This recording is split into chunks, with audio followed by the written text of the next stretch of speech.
Today we're heading back to the office, home of the Saskatchewan Urban Municipalities Association. Welcome to Season 9 of MuniCast. I grew up in a small town. I'm small town at heart. I moved to the city, but deep down I've not gone that far. No matter where my boots take me, I grew up in a small town and I still got one foot on Main Street.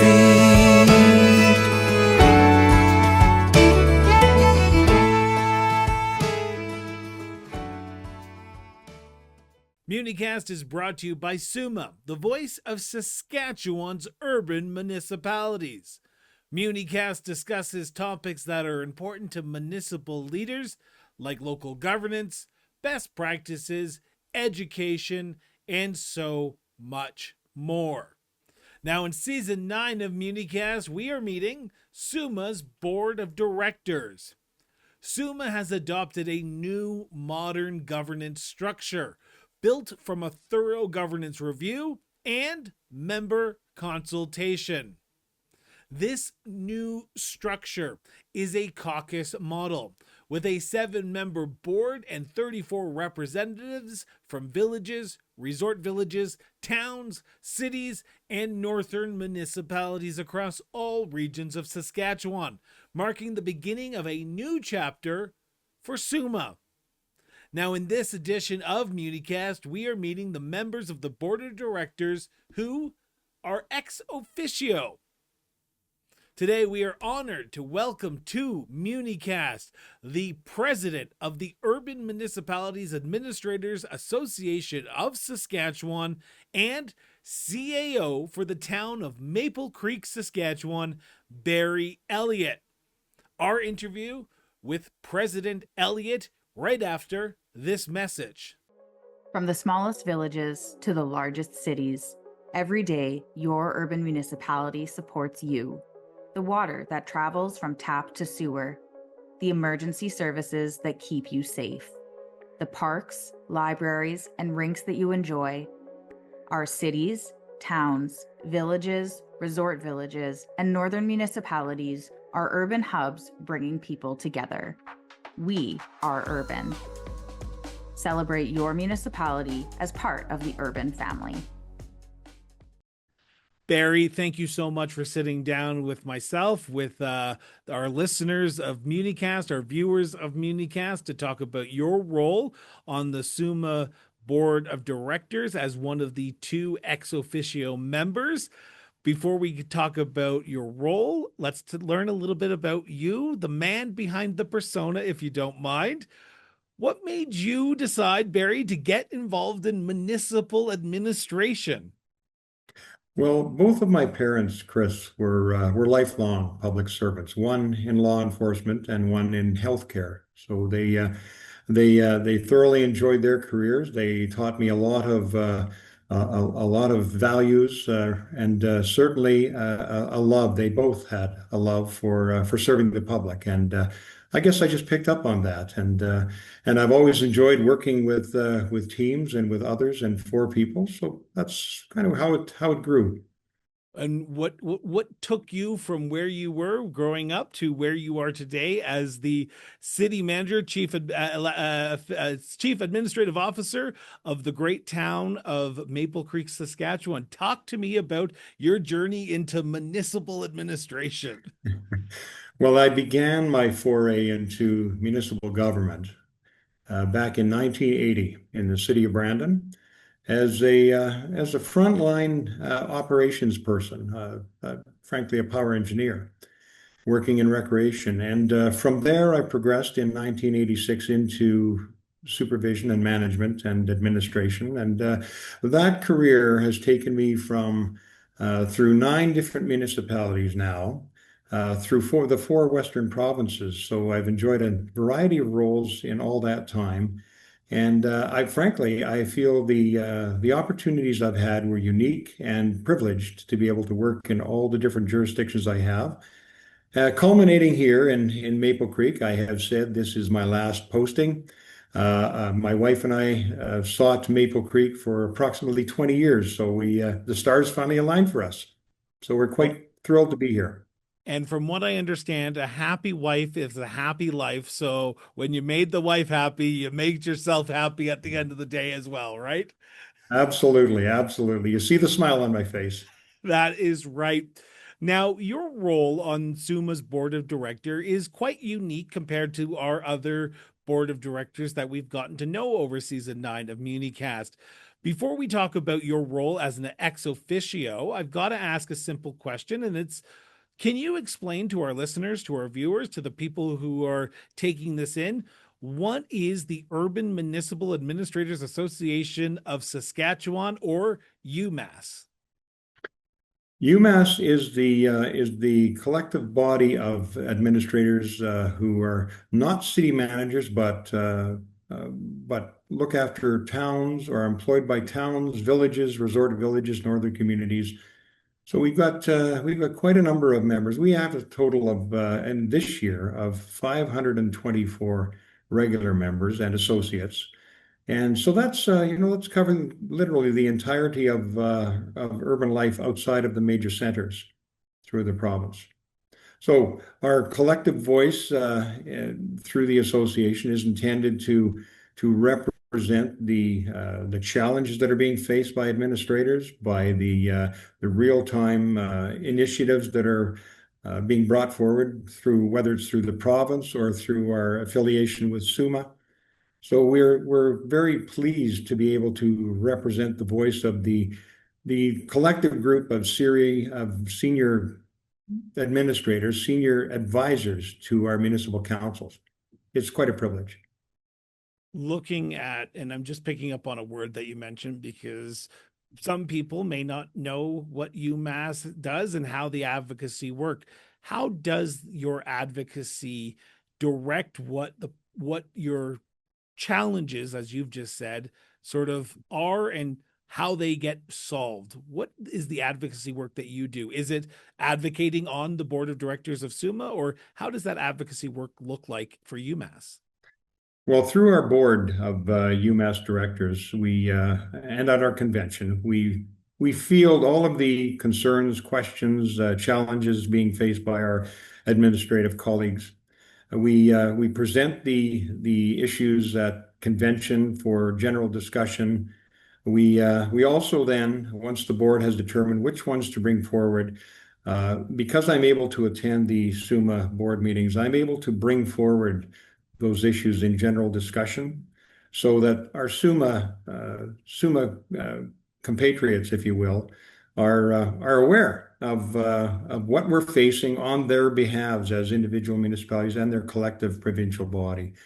So we very much welcome the opportunity and appreciate SUMA's engagement with us and the opportunity to be part of their discussions, which also gives us an opportunity to link together initiatives that we're working on or feel are valuable, and try to get the cooperation and blessing, if you will, of the SUMA group in moving some of those issues forward as they need to be, either through to other organizations or directly to the provincial government. Collaboration is the key word that a lot of municipal leaders in Saskatchewan, and it is the cornerstone of the advocacy work that SUMA does. When an organization like UMass and SUMA get together to talk about the shared challenges that municipal administrators, but also our municipal elected officials are sort of faced with, the strength in numbers is always the key thing that municipal leaders always talk about. How important is it to have that close relationship as president of UMass with the SUMA board of directors? Because your board represents towns, villages, northern villages, resort communities, just like SUMA does. So you're speaking the same language. So how important is that collaborative approach that both organizations have with working together? Well, I believe it's important for SUMA in that it gives them the perspective of the folks who are there on the ground carrying out the tasks that the individual councils are dictating, directing, and wishing to have done. At the same time, it gives UMass an opportunity to avail itself of the professional staff that SUMA has employed through Jean-Marc Nadeau as their chief executive officer, and all of the staff that works alongside uh, Jean-Marc. The reality of this is that SUMA has staff that are able to focus on the advocacy work that's so important to both organizations. They have that ability to do that, to stay connected to all their provincial contacts, etc. Whereas for the most part, UMass, the folks who are our membership, are very busy day to day with the ongoing operations and administration of the individual municipalities. So we're very fortunate in that we're able to piggyback, if you will, on the expertise provided by SUMA. Looking at the last year, because that's what we traditionally do, is we look back on years at times. We talk about the challenges. What are the biggest challenges you hear repeatedly from members of UMass? And actually, let's ask that question first, and then I'll jump into the next question right after, which is a follow-up. Well, what we hear from our members and what we know through our reviews of surveys, etc., and just the general experiences we're hearing from each of our members, the major challenges that we're facing right now focus on recruitment of qualified staff for the individual municipalities and retention of those individuals. We also know that the issue of relationships between administrators and elected officials at the local level is becoming more and more challenging and somewhat strained. And also, one of the initiatives that we've given thought to of late is the development of a best practices manual for municipal administrators to use throughout the province to standardize and make consistent, if you will, the approaches that we use to take care of those those local matters, and to make sure that we're in compliance in all ways with the provincial legislation and again with the directions of the council.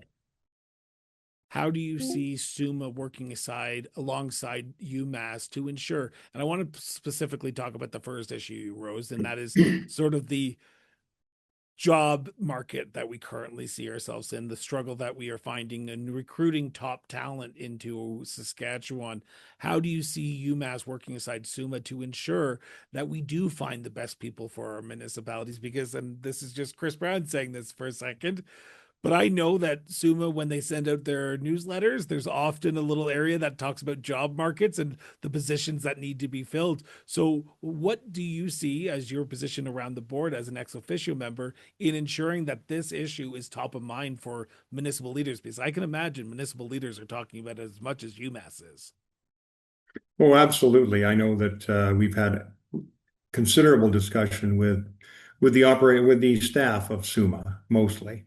There's been a little conversation around the table while I've been present, but I know that the SUMA board itself is well aware of the challenges being faced in the individual municipalities by their member municipalities.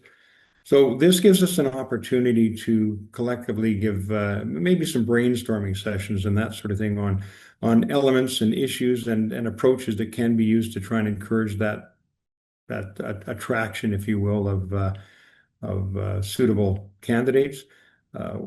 Frankly, just recently at our most recent board meeting and following that, a meeting with Jean-Marc, we had the opportunity to liaise a bit with representatives from advisory services and then again, as I say, with Jean-Marc. And we spoke about a program that SARM is actually using right now to facilitate municipal administrative interns to work alongside seasoned professional and practicing administrators.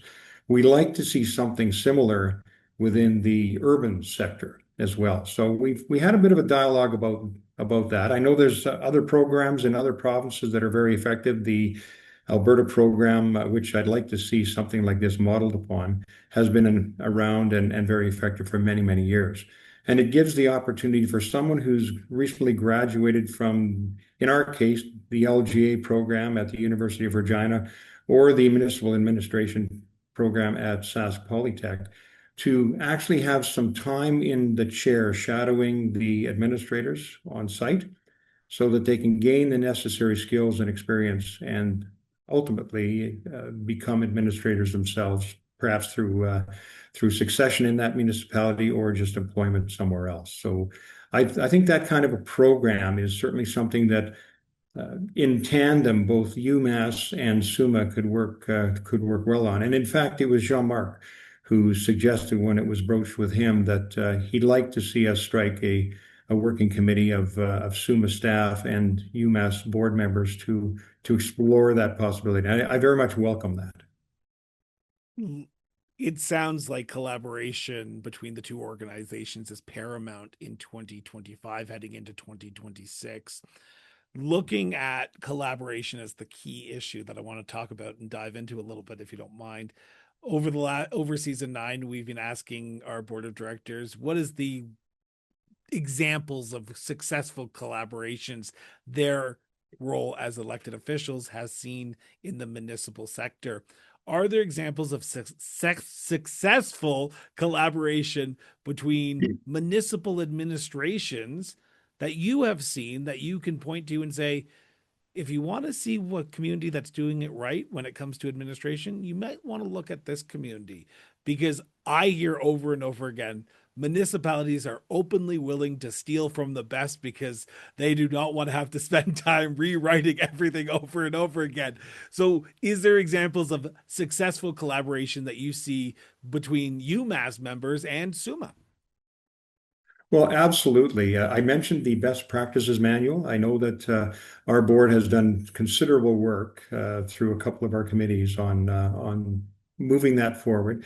And it's only through collaboration with SUMA and the staff at SUMA, in particular Jean-Marc, that they were a tremendous assist to UMass in reaching out to get funding to support that particular program. The TSS funding has been made available to a large extent, and it's a very much a collaborative effort in developing the best practices manual. So that's a project that's already underway, and again, we very much look forward to having that in place in the near future. With respect to regional cooperation, it of course it's got to be a mandate and a necessary support provided by our individual municipal councils to show that willingness to work together along with their administration.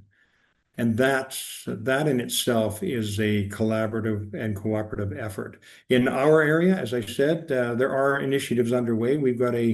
In Maple Creek, we've got a GEMP program that's a Joint Emergency Management Planning Group. Who've come together. It's a series of RMs and municipalities and also the Cypress Hills Interprovincial Park and Fort Walsh National Historic Site have come together to collectively come up with plans to make sure that we're prepared for disasters. That's a terrific initiative, and I think one that's worthy of mention. Also, on maybe a more localized scale, we in Maple Creek have enjoyed the collective effort to deliver fire department services to our RM of Maple Creek, and now we have a third partner in the RM of Big Stick, which includes the village of Golden Prairie. So that has been a collective board with representatives from each of those municipalities contributing to the effective deliverance of those services and the timely replacement of equipment and all those things that ensure the safety of our residents in the area. So those are the kind of collaborative elements that can be done on a much larger scale, and certainly we try to emulate that in UMass and in our relationship with SUMA, and I know they do likewise as well. Talking about the future and looking at the unknown, as we like to call it, because we never know what to expect, especially in municipal government. It can always change. What does the future hold in store for municipal administrators and particularly municipalities as a whole across Saskatchewan in 2026, do you believe? Well, we know that the challenges are increasing and they're going to continue to increase. I've talked about some of the things that are current issues right now for us. The The key element for us in terms of, and I'm coming back to recruitment and retention, is that there is a diminishing pool of industry professionals, and not just in administration, but in also our department head roles, our professional department head roles, such as finance and public works and utilities. Now, the increasing regulation and oversight of these elements of our services exacerbates the challenges. I understand the need for the increased oversight, and I appreciate that, but it does create that challenge at a local level. And along with that is a significantly diminishing interest in those willing to serve as elected candidates. I became aware of a study that was done in Saskatchewan relating to the 2022 to 2024 general election period, which includes all urban municipalities and also the rural municipalities. And what I understand from that study is there was 63% of those people elected during that election period were actually elected through acclamation. So in other words, they weren't elected, they were appointed, which speaks to apathy among the populace generally, but it also speaks to those increasingly significant challenges faced by elected officials and administrators alike with the advent and proliferation of social media and challenges to authority and, frankly, a more of a threatening environment in some ways for many of them. So that's a significant challenge for us to try and work with, and it's one we're all prepared to do. Along with that, on a more pointed avenue of looking at the UMAAS members itself, I did mention the significant number of members that we have, but when I look at our membership roll for 2025, all those members that form UMAAS, over 27% of them have less than 3 years of experience in the chairs.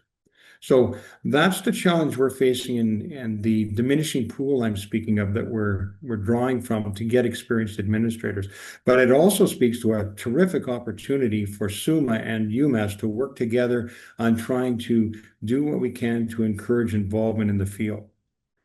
Are you optimistic about that?